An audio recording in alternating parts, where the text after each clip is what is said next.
My Mr.Men Reading Collection, Volume 2, Mr. Greedy, read by Debbie.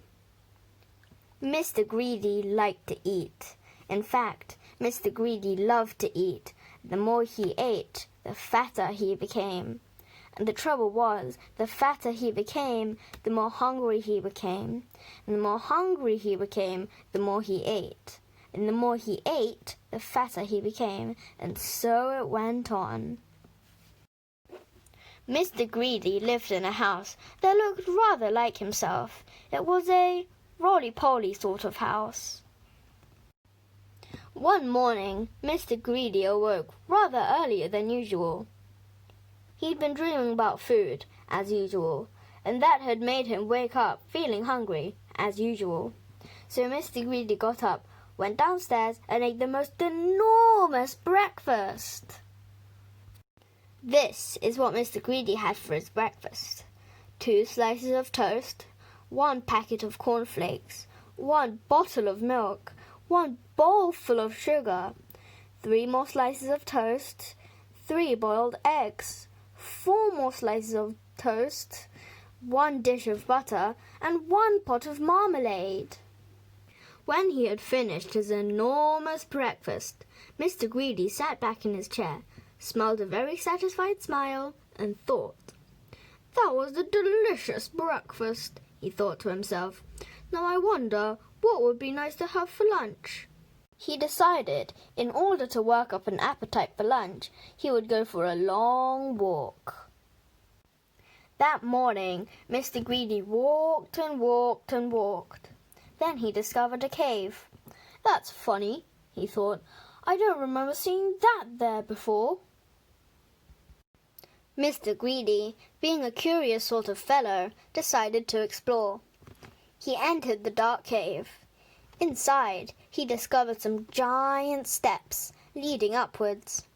Mr. Greedy, being a curious sort of fellow, decided to climb them.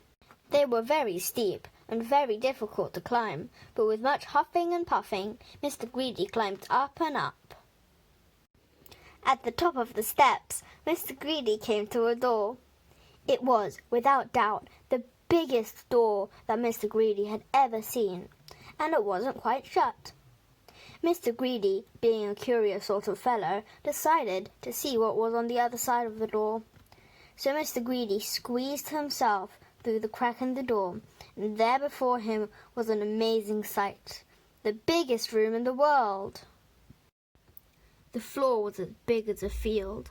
The table in the middle of the floor was as big as a house, and the chairs around it were as high as trees. Mr. Greedy felt very small. Then he sniffed.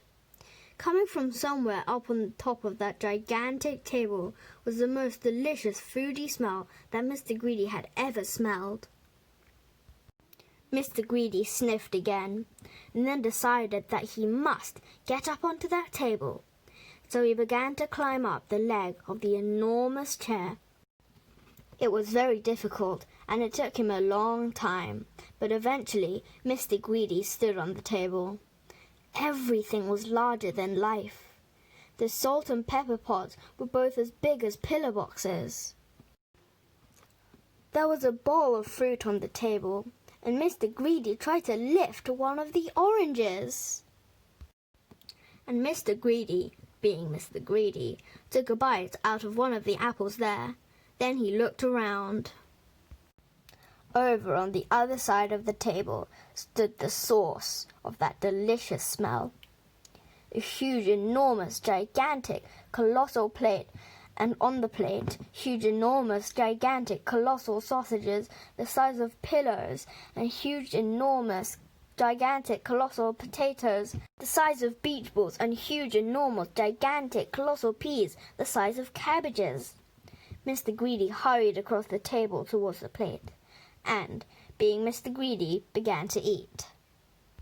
Suddenly, a shadow fell across the plate, and Mr. Greedy found himself being picked up by a giant hand, and looking into the eyes of a real-life giant. "And who," thundered the giant, "are you?" Mr. Greedy was so frightened that he could only just manage to squeak his name. "Mr. Greedy," he squeaked. The giant laughed a laugh as loud as thunder. "Greedy by name and greedy by nature," he bellowed. "Well, I think, Mr. Greedy, that you need to be taught a lesson." And what a lesson it was! The giant made Mr. Greedy eat up everything on that huge, enormous, gigantic, colossal plate. When he had finished, Mr. Greedy felt very ill indeed, as if he would burst at any minute. "Now," said the giant in a much quieter voice, "do you promise never to be greedy again?" "Oh, yes," moaned Mr. Greedy, "I promise." "Very well," said the giant, "then I'll let you go." Mr. Greedy climbed down from the table and went out through the door, feeling very fat and extremely miserable. And do you know, from that day to this, Mr. Greedy has kept his promise. And do you know something else as well? Mr. Greedy doesn't look like he used to anymore. He now looks like this, which I think suits him a lot better, don't you? So if you know anybody who's as greedy as Mr. Greedy used to be, you know what to tell them, don't you?